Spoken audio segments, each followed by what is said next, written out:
back to the explainer. Okay, I want you to just take a deep breath with me for a second, and let's mentally step away from the incredibly noisy, chaotic, and honestly pretty brutal battles that usually dominate the Land of Dawn. Let's just leave the clashing swords, the dramatic shouting, the explosive magic. Leave all that behind for just a moment. Because today we are entering the quiet, ancient, and deeply sacred boundaries of the Moonlit Forest. We're going to be looking at a story that feels fundamentally different from the rest of the lore.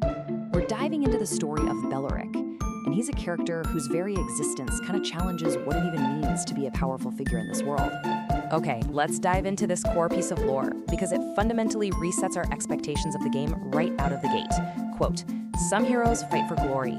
Belerick fights so life itself can survive." Man, that just completely flips the script, doesn't it? Like in a universe that is just overflowing with characters chasing absolute power or seeking bitter revenge or desperately fighting to clear their family names, Belerick is driven by pure, unadulterated compassion.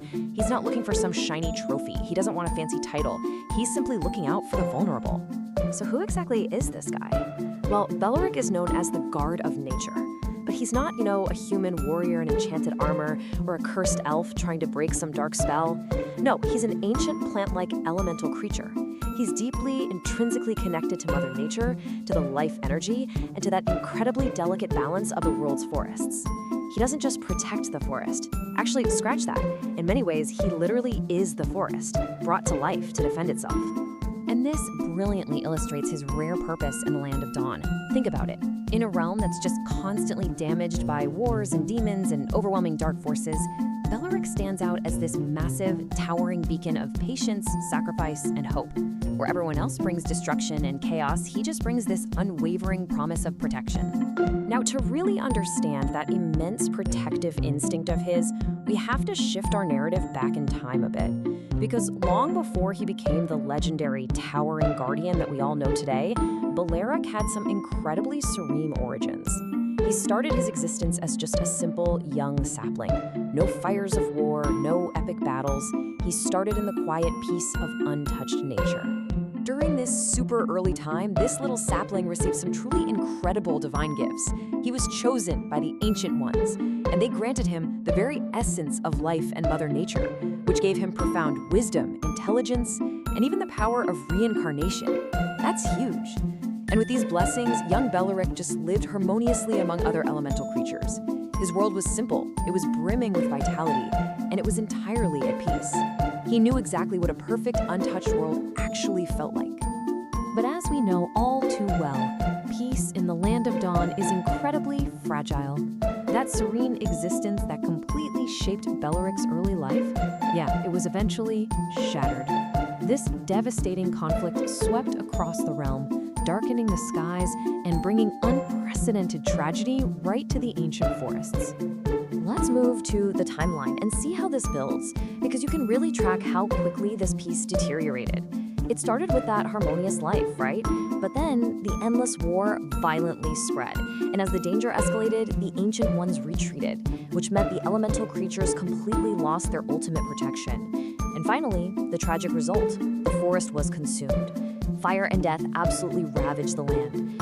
Imagine Belerick having to watch as the peaceful creatures he loved were hunted down, seeing the innocent life around him suffer from a war they literally had absolutely zero part in starting. And this brings us to what might just be the most emotional part of his whole origin story. Quote, "The pain of war hardened his will, but it did not destroy his kindness." As time passed and this brutal war raged on, Belerick physically grew. He went from that helpless, blessed little sapling into a mighty, ancient tree. He witnessed total, utter devastation, and yet, he made a conscious choice. He refused to abandon his gentle heart. He didn't let the trauma turn him cruel. Instead, that immense tragedy forged him into something entirely new. It forged him into a totally selfless protector. He transitioned from being just a passive observer of nature to becoming an active participant in its defense. He became what we can really only describe as a compassionate, living shield. Now, what's really interesting here is this stark contrast when you compare Belerick with your traditional heroes, right? I mean, others are so often driven by anger, a thirst for revenge, or just blind ambition. You know the type, the guys constantly screaming about their dark, edgy pasts.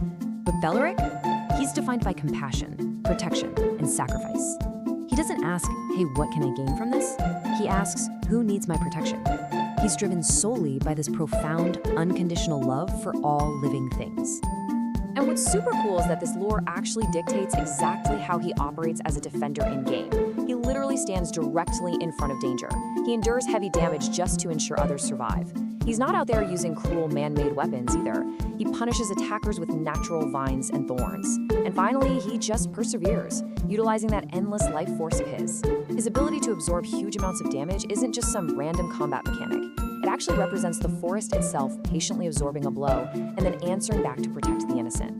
But, to really understand a shield, you kind of have to understand what it's blocking. For Belerick, that means standing against the absolute worst existential threat to the moonlit forest. He isn't just fighting off some random mercenaries, no way. He is holding the line against the absolute worst the Land of Dawn has to offer. He is fighting the Abyss. And let's define this clearly so we get the stakes here. The Abyss is this massive, destructive force representing profound corruption, endless chaos, and inevitable death. These are incredibly high stakes. This is the dark, consuming, terrifying enemy that Belerick, acting as a literal living wall, must endlessly endure against just to keep the forest safe. So the crucial point is that this clash between Belerick and the Abyss, it isn't just a simple battle between two rivals, not at all. It is the ultimate meaningful war between fundamentally opposing forces. You've got corruption, chaos, and death going head-to-head with nature, protection, and rebirth. When Belerick fights, it is literally a battle to decide if life itself gets to continue.